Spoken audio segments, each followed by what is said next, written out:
Donc ces deux volumes d'ouvrage, le volume 1 et le volume 2, ces deux volumes sont complémentaires et apportent beaucoup aussi, parce que les combats des femmes pour aboutir doivent être accompagnés par les hommes.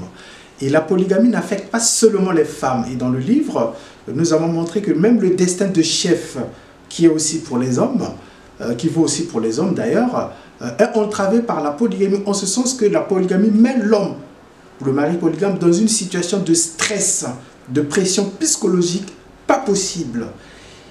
Ça crée la nervosité, l'abandon de foyer, surtout les autres foyers disséminés à travers la société ou les quartiers ou la ville. Et ça lui met aussi en absence, en manquement de ses responsabilités parentales.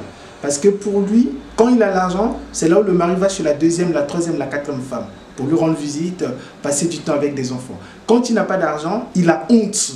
Il ne peut pas aller parce qu'il va dire quoi? Parce que sa visite dans le deuxième, troisième foyer est subordonnée à ce qu'il apporte quelque chose. Soit l'argent, soit des biens pour pouvoir égayer la famille, égayer les enfants. Donc ça crée des situations d'abandon et psychologiquement, le mari se ronge. Combien la polygamie ronge les hommes. Et enfin, dans le livre, suivant la proposition formulée par Stella Sassou Nguesso à l'époque, en 2019, c'est aussi un élément de lutte contre la corruption.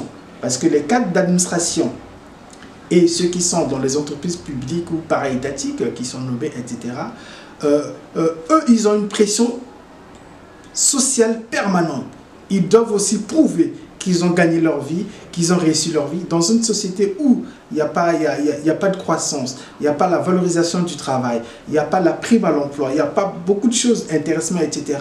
Et du coup, les hommes sont enclins à la corruption où qu'ils travaillent pour pouvoir rapporter de quoi tenir le stand familial ou nourrir au quotidien ou s'occuper des autres familles disséminées à travers cela. Donc, de ce point de vue, Stella Sassou Nguesso avait soulevé cette question importante en parlant d'antivaleurs, parce qu'elle est dans le discours politique, on comprend, c'est dans son rôle.